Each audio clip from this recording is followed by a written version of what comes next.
So basically we are discussing Anatta Lakkhana Sutta as the theme of these days mindfulness or young adult session. Actually Anatta Lakkhana Sutta, as we discussed last time, was preached by the Buddha to the 5 ascetics, Panchavaggiya Bhikkhu. Hope you can remember that after Buddha preached Dhammacakkappavattana Sutta, Venerable Kondanya attained Sotapanna, stream winner, and then stream entry, and then Buddha continued to preach Dhamma so that the other 4 venerables also attained Sotapanna.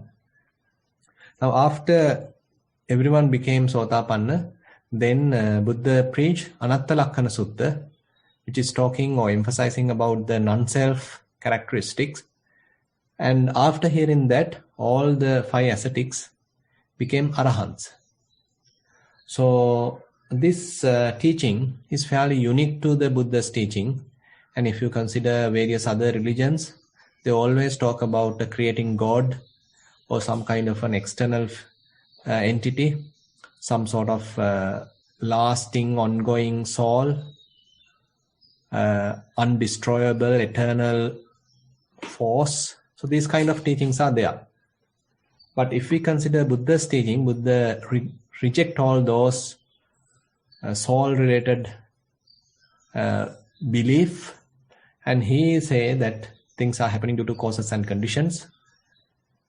And he teach that none of the aggregates consists of any kind of a lasting self, any kind of a soul, any kind of a core. So in that sense, this Anatta Lakkhana Sutta is quite a strong one.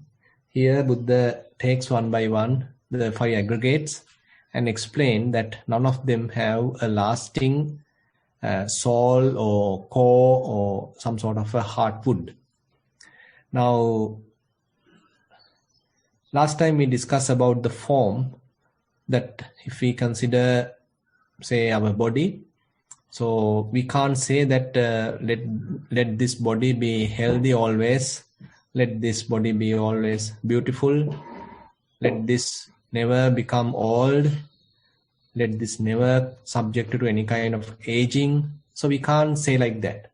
Probably we may like something like that, but we can't say that to happen like that. So that is the issue. So that is where we have the problem, where this body is subjected to various kind of changes. Various kind of changes are there. So as a result of that, so it is constantly changing. It's constantly subjected to changes and even illnesses.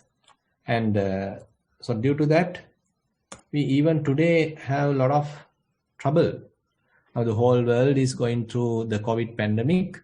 And if we have any kind of authority, if we have any kind of a governability, then we could have mentioned, so none of us like this kind of a pandemic, and none of us like our body get infected by this. And if we say that let my body not get infected, so don't know, we can't say like that. So if we go to some sort of a vulnerable area, this body also might get infected. And after getting infected, even though we don't like it, if we say that I don't like this COVID fever and all the other symptoms, I want to have a healthy body, so let this disease go away from this body. If we say like that, or even if we wish like that, it may not obey our orders, it may not obey our request, because this body is not self. This body doesn't behave as we like.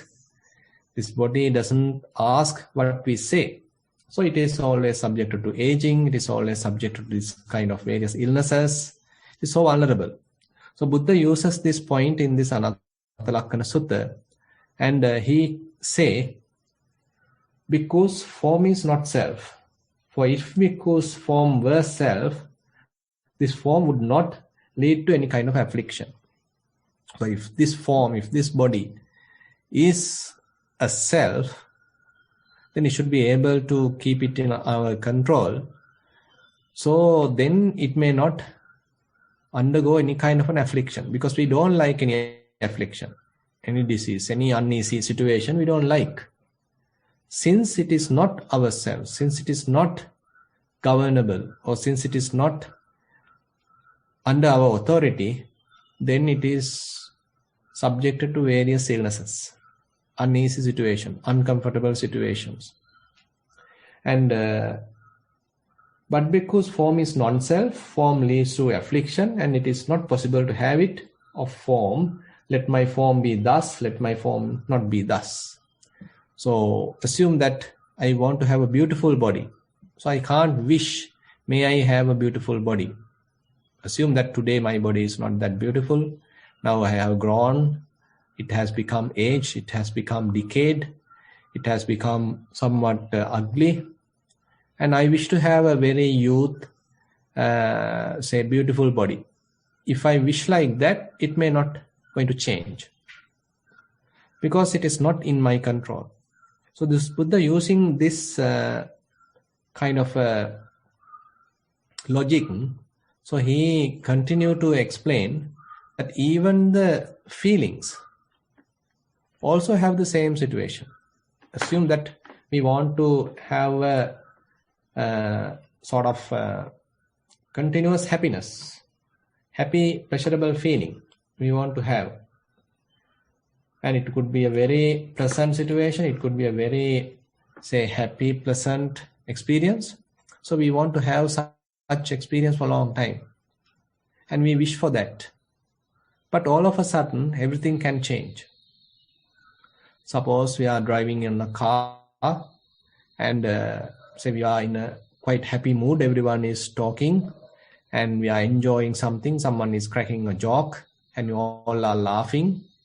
And we are driving, and all of a sudden there could be a kind of unexpected situation. Suppose that we meet with an accident.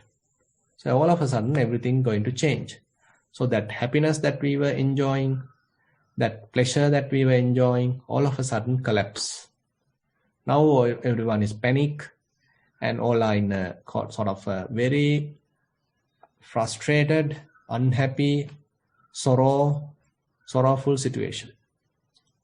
Now we can't expect this happiness to last for a long time. Rather, it is subject to various conditions, external parameters or causes, and even those can change this happiness. So the happiness can't be expected to behave as we wish. Similarly, if we are going through some pain, assume that we have some bodily pain. And if you are already sort of infected to any kind of a disease, maybe even COVID, so you might have already some sort of a problem or sort of a pain in the body. And if you wish, then let this pain quickly disappear. I don't like it. So it doesn't ask you or listen to your request.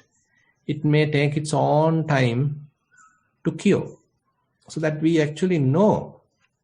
But unfortunately, we expect things to happen as we wish, and we feel that these feelings should behave as we wish.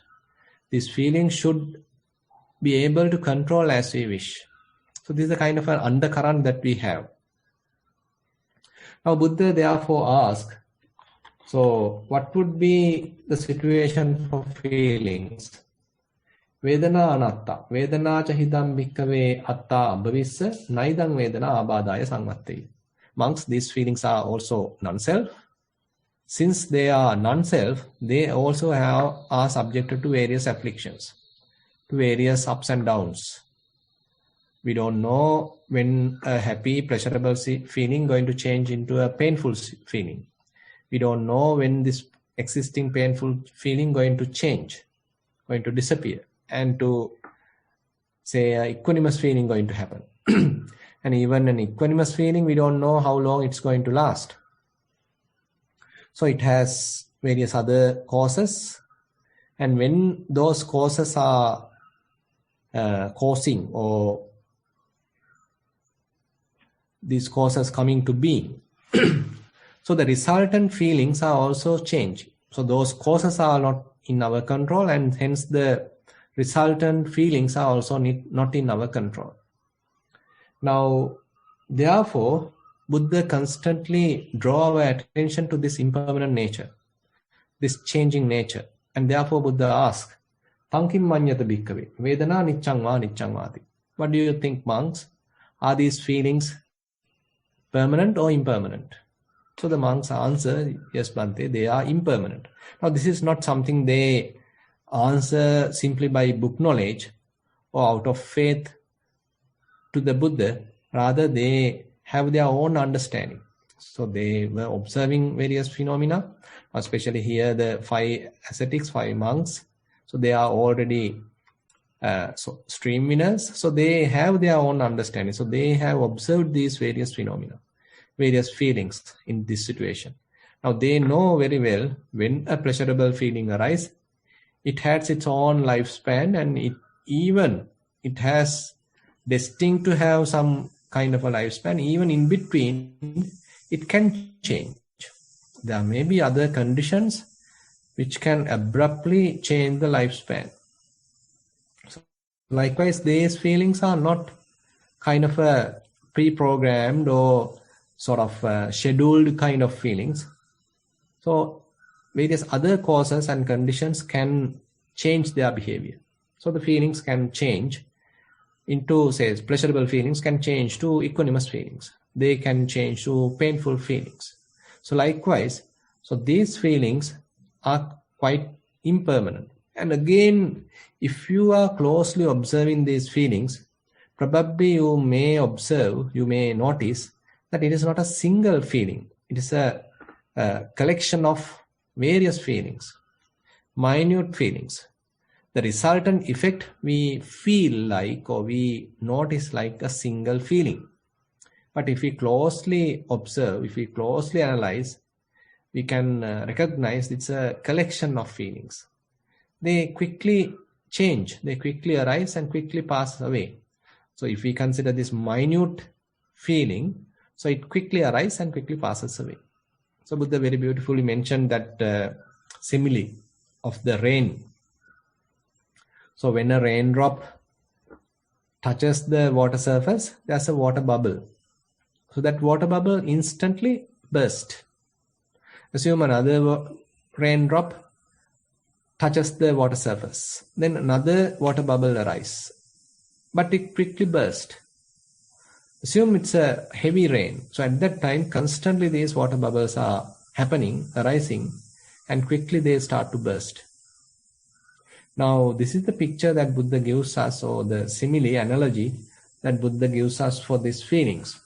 So if we are closely observing these various feelings, we may understand it is not a single feeling, rather it's a series of feelings, a collection of feelings. It's a sort of resultant effect that we perceive like a single feeling. But when we are closely observing, we may understand, okay, this is a collection of feelings. Each minute feelings is very short-lived, very transient, very inconstant. So this is the picture that we may get. So this is the experience that we may get. So it is common to various pleasurable feelings, common to painful feelings, and the equanimous feelings. And their intensities change, their lifetime change, and their manifestation, or the place where they are going to manifest, that also going to change. So there are many changes happening. So this is how we are in a way observing or learning through the feelings, and this is how we do Vedananupasana. So once we have developed some amount of concentration, so that concentration being applied to the arising various feelings, and we are closely observing how these feelings are behaving. Suppose there's a feeling arise, say pleasurable feeling arise in your neck, some sort of a little massaging kind of a thing, maybe little irritation, maybe little pain, maybe little say aching, So whatever it is, assume that you are keeping your concentrated mind there and you start to closely observe it. So as you closely observe it again and again, so you may understand what I have mentioned, that this is not a single feeling, it's a collection of series of feelings, and each minute feeling have the transient nature, arising and passing away. They are quite impermanent. And this collection of feelings also may change and may completely disappear, and now it can change even to a, say, equanimous feeling, or even to a painful feeling. So they constantly change. So they are quite short-lived. So this is how we are again and again observing. Now as a result of that, what happens? So our attachment towards these feelings, our grasping towards these various feelings, going to minimize. So when things are impermanent, then Buddha says, is it happy or is it unhappy? Or is it pleasurable or is it painful?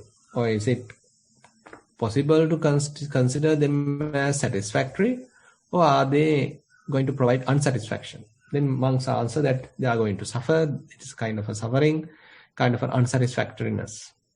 Now, what is impermanent? What is inconstant? What is unsatisfactory? Is it worthy to consider as me or myself? Then these monks answer, no, Venerable Sir. No point of considering something vulnerable, something very transient, and not under our control as me or myself. So things are extremely inconstant, transient. On a such situation, in such a process, we can't expect to have a lasting or permanent self, permanent nature, permanent core, lasting soul. So we can't have such thing because things are extremely transient. So then Buddha mentioned, Tasmatiha bhikkhave, yankinji vedana atitanagata paccuppanna. Now Buddha enhances our knowledge to various other directions. Not only the present moment, not only the present feelings, but even the past feelings, even the feelings which occurred several days ago, several years ago, few moments ago, they all are having the same nature. Probably we might have not observed them. We have simply observed the present moment feelings, whatever happens right now. But that knowledge can be expanded towards many other directions. So Buddha therefore enhances that knowledge to the past. So all the past feelings have this nature. All the future feelings going to arise also has this nature. And whatever the internal feelings also have the same nature. And all the external feelings, suppose someone else is going through some feelings, maybe a pleasurable feeling, painful feeling, it is not you yourself, but someone else. Those are also have the same nature. And then sukuma olarikangwa sukumangwa. It may be gross feeling, it may be refined or subtle feelings. They all have the same nature. Hinangwa panitangwa. So it may be quite,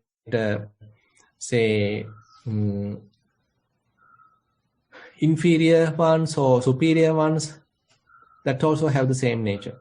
And it could be far or near that also have the same nature. So Buddha actually enhances our understanding. So he is using inferential knowledge.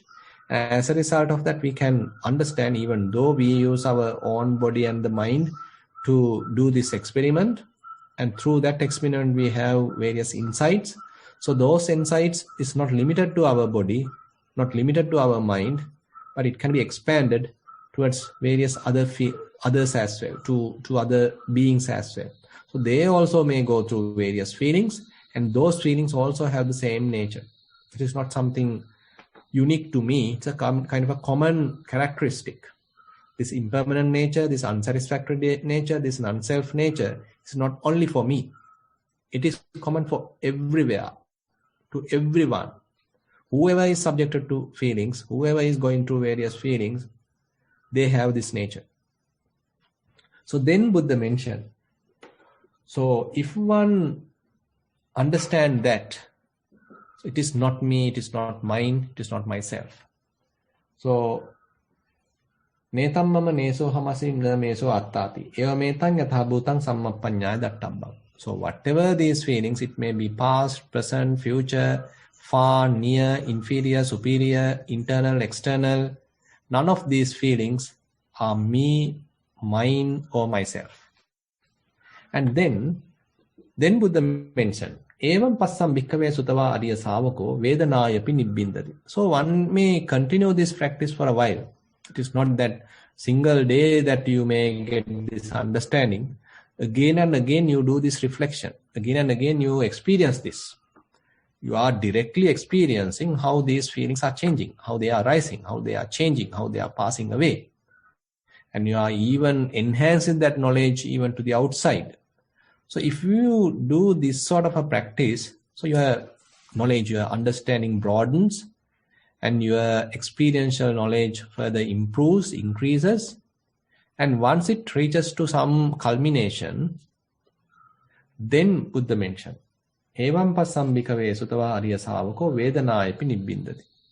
As a result of that, your mind becomes disenchanted, not that interested about these feelings. Because you know for yourself, experientially, through your direct knowledge, that they are impermanent. They are not self.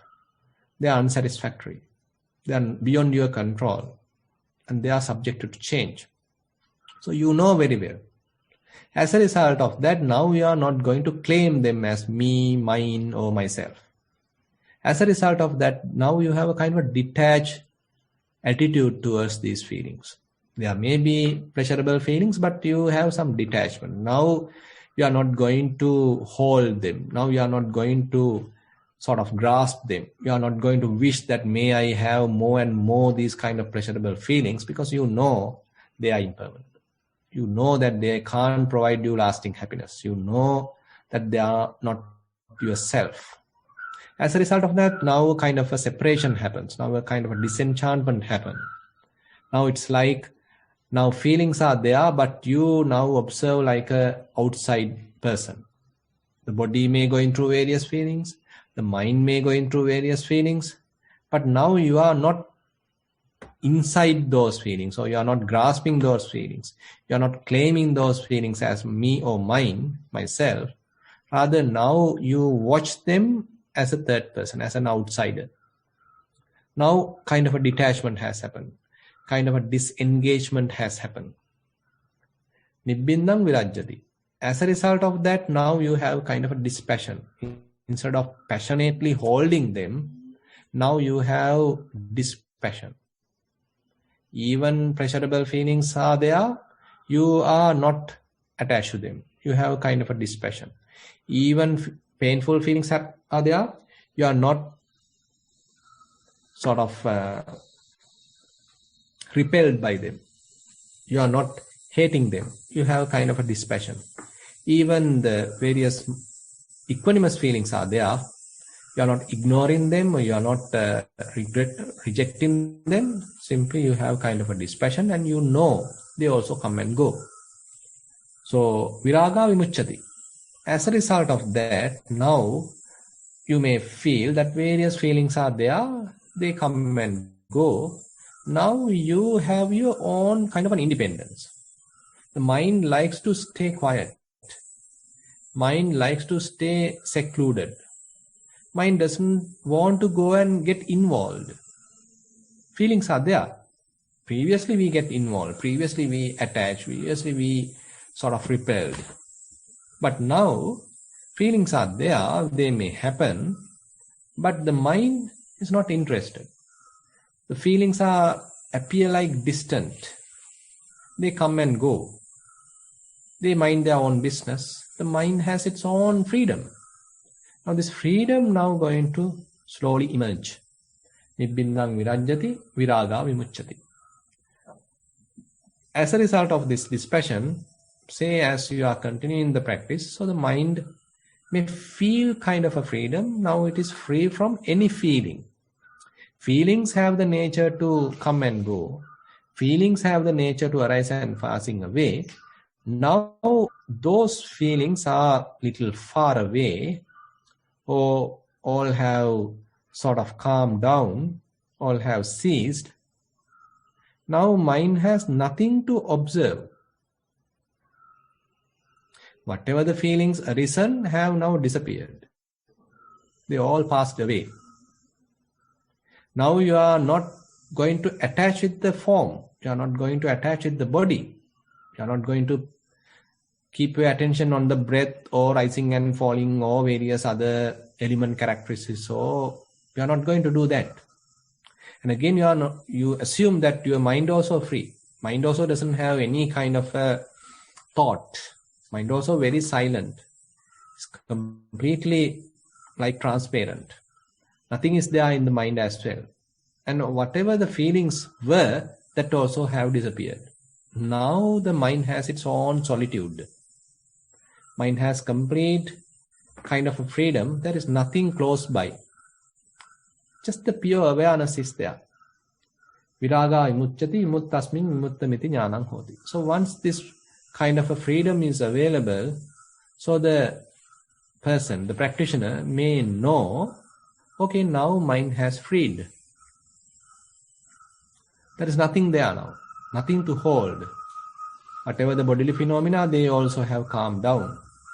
Whatever the feelings, they also have calmed down. Whatever the thoughts, they also have disappeared. Mind also free. So there is nothing to hold, nothing to know where to establish.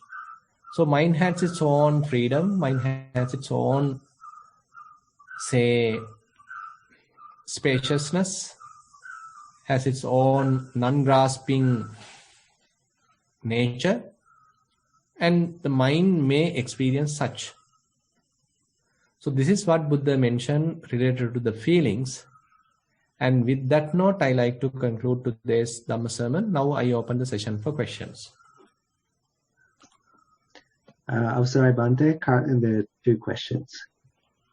Yeah. Question number 1, sitting mindfulness. Dear Bhante, thank you for this valuable practice session we get every Sunday, which has been routine now nearly a year. When I get time, I practice in between sessions during the week, and even if I could not, this 2 hours is my source for relaxation and reflection.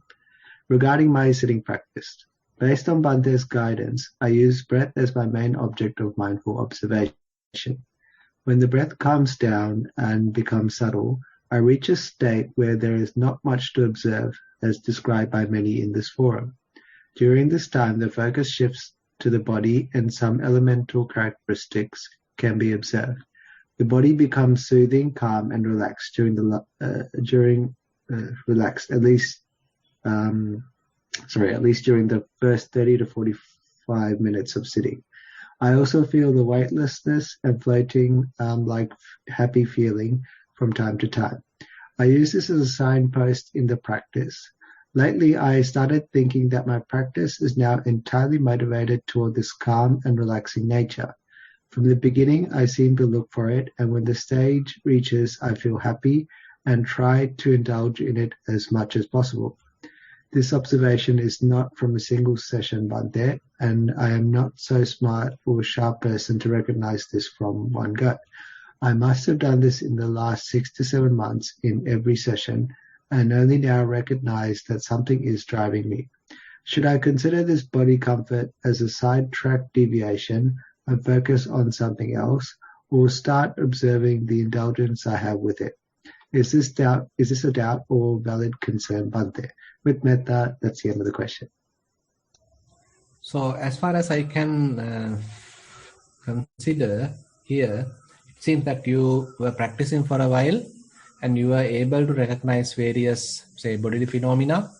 It may be various characteristics, bodily characteristics, say rising and falling, breath, maybe element characteristics or various even feelings, and you were observing that for a while.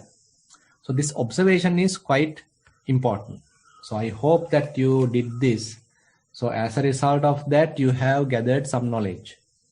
So this knowledge actually happens because of this kind of an observation. So this is not a kind of a book knowledge.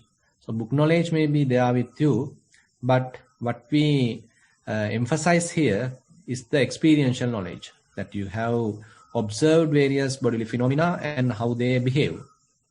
Their transient nature you have experienced, and you have experienced various feelings, and you understood their transient nature, and probably you have understood the transient nature of various thoughts as well. So as a result of that, if this kind of say relaxation happens, now you continue to do that observation, and in between that observation, suppose now everything calms down, everything relaxed, so then you actually can enjoy that relaxation. So you need to familiar with that relaxation. So it is not kind of a simple, or rather what to say, it is not that you simply observe the breath as a beginner, and then the breath simply calms down and you have kind of a floating kind of an experience. So that is kind of a concentrated oriented experience. But here, what we discuss here is that you actually went through this observation, you did this close analysis, and as a result of that you gain some wisdom, and as a result of that, so your mind become sort of a freed. So this is how that we even discussed today in this Anatta Lakkhana Sutta. So as a result of this observation, this understanding, so mind simply become dispassionate. So there is no interest in the mind to further involve in this process, involve in this various arising phenomena, involve in this various passing away phenomena, because mind has understood their transient nature. So if this is the sort of situation you have, then it is good. So there, once you have that knowledge, or when the mind gets that momentum, let that momentum to flourish. So as a result of that, the mind become calm, peaceful, non-grasping. So now you have to dwell in that non-grasping nature without doing anything. So now mind has freed. Now mind is not grasping anything, now not holding anything, and just be. Don't do any kind of a formations there. Don't do any kind of a fabrication there. Don't doubt there, and simply be. Yeah. You can go to the next section. Question number 2 of 3. This is a general question. Venerable Sir, I recall you mentioning about observing subtle body reactions during day-to-day stresses. This was a few months back in a question and answer session.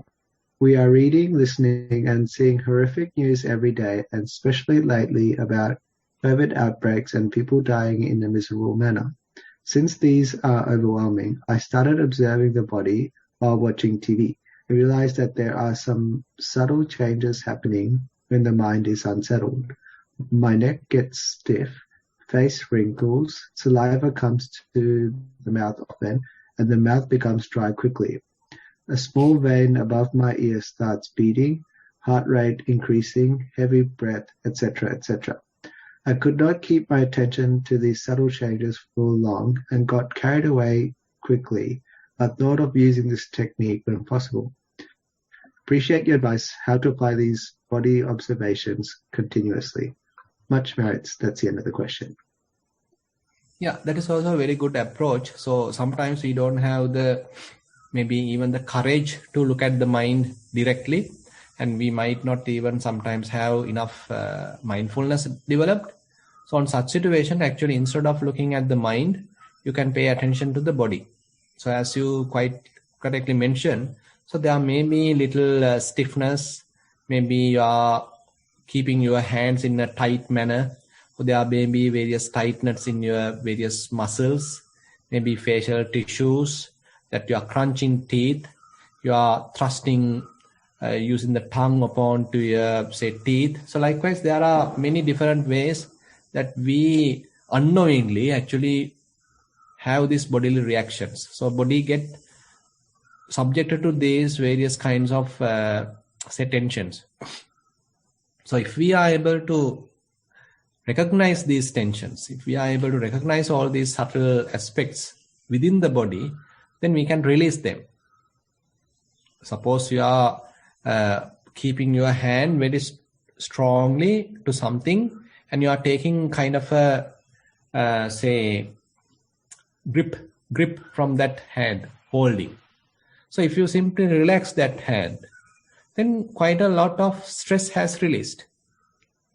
So even that may be reflected in the mind. So in order to keep some sort of a stress in the mind, so some kind of a bodily support also should be available. So if we simply let go of that bodily support, so we can't maintain or sustain that mental stress as well. So the mental stress also may disappear. So this, in a way, it's not a new knowledge here, but actually this is a known fact. So these various bodily relaxation exercises actually helps to relax the mind. So this is what actually in a way we are discussing here. So rather than directly observing the mind, probably you can relax the body, and as a result of that, mind also get relaxed. On the other hand, you can do the other side. So once you are confident, you can see how the mind is tensed. So what are the grasping available in the mind? And you can simply let go of those graspings. So as a result of that, your mind also get relaxed and the body also get relaxed. Because when mind relaxes, the body also relaxes. So these are quite interconnected. So we can use both in a way to relax ourselves. Yeah. Question number 3 of 4. There's 2 questions here, general questions. First one is, can we limit our meditation to sit-down session? And the second one is, can we say the whole of the life need to consider as kind of meditation? That's the Could you repeat the first question, Chatu? First one is, can we limit our meditation to sit-down session? I think what they mean was Only sitting. just doing sitting. Yeah. Yeah, I don't recommend that, because then the meditation may be sort of don't know whether COVID has come to Nissarana. Let's see one day.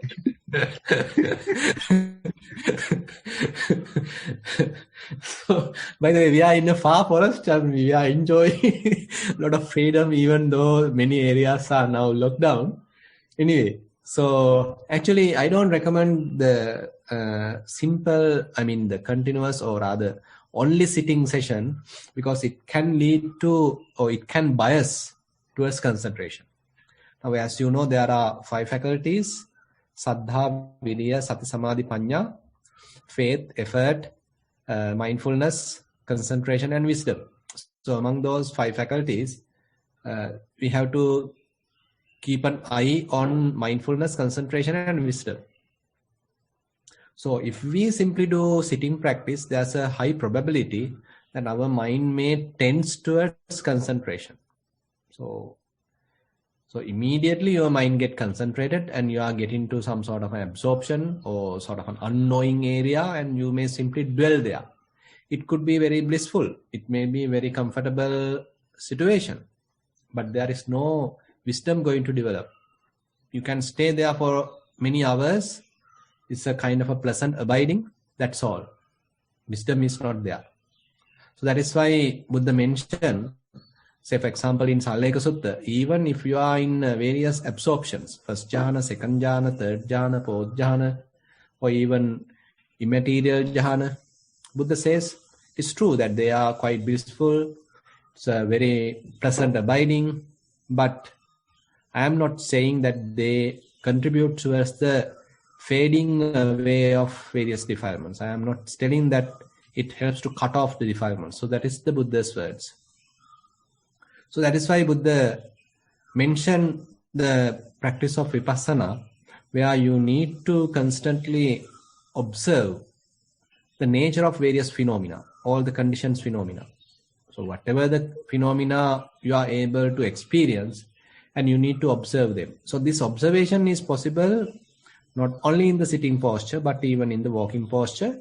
And walking meditation give a very, rich ground for us to practice this.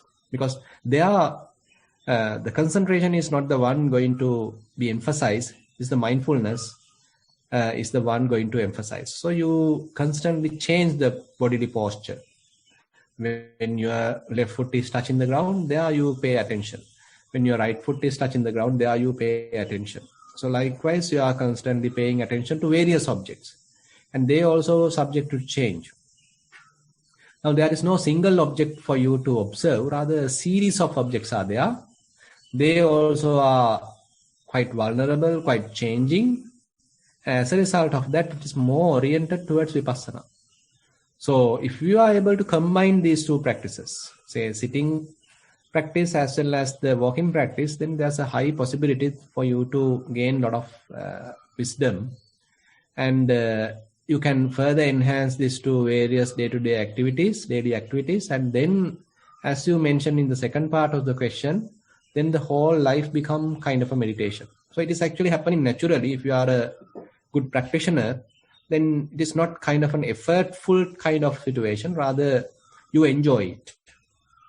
From the very moment that you wake up till you go to the bed to sleep, then you may start to observe maybe body, feelings, the mind, and even when you are engaged with any other activity, you keep an eye on your mind, how it is reacting, what are the defilements arising. This actually happens when you reach the Chitta-anupassana, Dhamma-anupassana area. So you keep on guard on the mind. So this is how the situation is. So therefore, I encourage to practice not only the sitting, but other practices as well. Bhante, in that question, there was a second one, which you've sort of answered. But anyway, it was, can we say whole of the life need to be considered as kind of a meditation? Yeah, true. That is why, I mean, there's even a book called Jivitayama Bhavanavaki. It's available in our website. It's translated by Rani Rajapaksha, and it was written originally by Dr. Tin Ting, a Burmese teacher, and she's actually a practicing physician. And I think her original book is Living Meditation, Living Insight. I think that's the name of the book. I can't remember. So anyway, the book is available in our Nissarana website. You can read that as well. So it happens naturally, gradually. It is not that immediately you can have that kind of a situation. Rather, as you continue to practice, it may happen naturally, and you may enjoy it, and you don't need to consider it as a kind of a burden, and you may willingly allow that change to happen. It's a very natural transformation happens in our lives. Question number 4. This one is a general question. Dear Bhante, thank you for the valuable Dhamma sermon on how to view feelings. When we experience intense feelings like sorrow, how can we turn that around? I currently feel sad about a family member who is ill. I know there must be a better or more productive way to think, instead of being sad all the time. Sometimes the sadness is so overwhelming.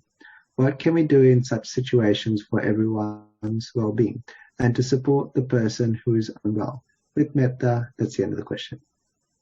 Yeah, actually, nowadays we have to discuss these things as well, because now the whole world is going through kind of an unfortunate situation. So we need to think how to protect ourselves, especially our inner self or inner, say, mental well-being. So it is true that we may protect ourselves from COVID or any other thing physically, but how to protect the mind? How to guard the, say, mental well-being? So that is very important area. So how careful are we about the health of the mind? So how can we maintain a healthy mind is quite important.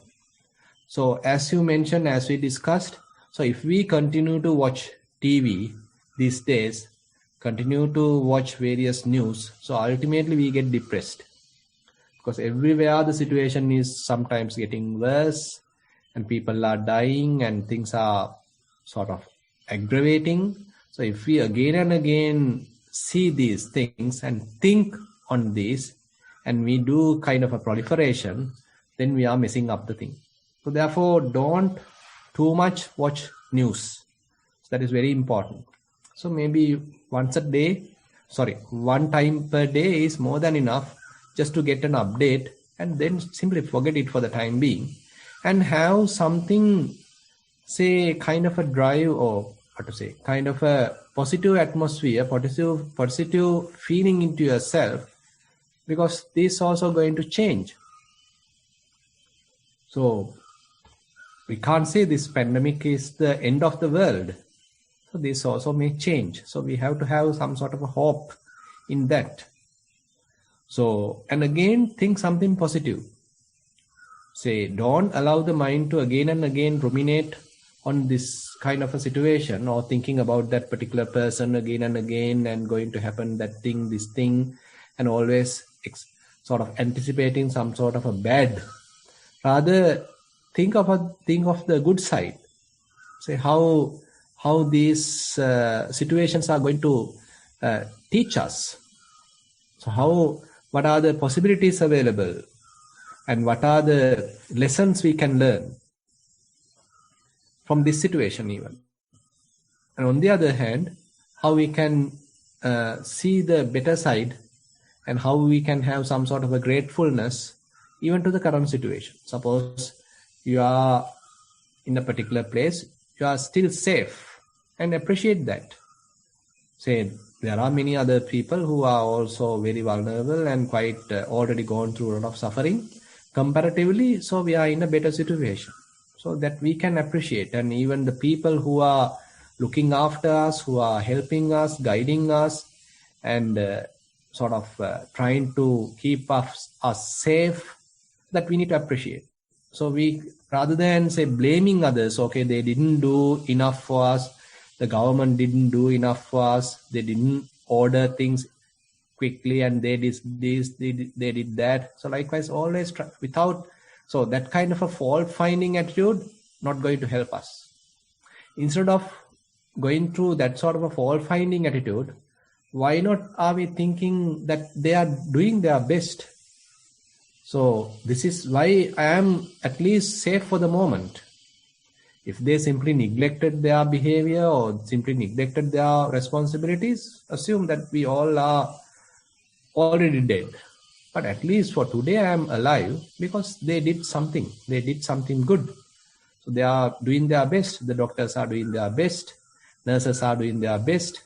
Securities forces and all, they are doing their best. Administrators are doing their best. So we can think of that positive side. Unfortunately, our human nature is always looking the bad side. So that is the unhealthy aspect of our mind.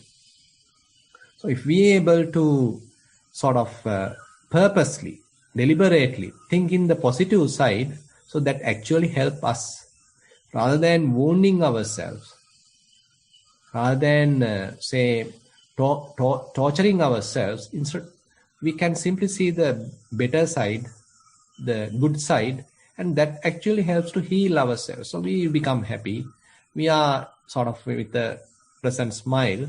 So that actually helps. That helps to even have a kind of a pleasant environment with others, have a good association with others. So that actually helps others as well. Yeah. Question number 5. This is a general question. When contemplating on painful feeling, if the pain gets severe, how can one prevent aversion towards the pain? That's another question.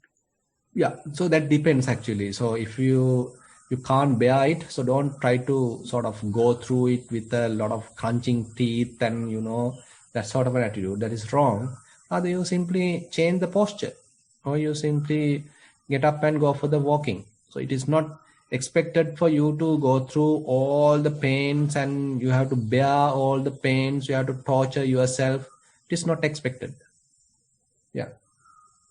I think that's the last question, Bhante. We finished a little early. Yeah. I'll just ask if anyone has any questions they want to put directly to Bhante. You can raise your hand and then we'll unmute you. If not, then we'll just finish up early. Okay, looks like there's no questions. Yeah. To conclude the session, I'd like to first of all thank Bante for giving up valuable time for this program, and also to pass on our merits to him, as well as the people seen and unseen that are helping with the program and participating. And lastly, to the people on the call, because without you, there would be no program. Everyone's Then one Sarnai.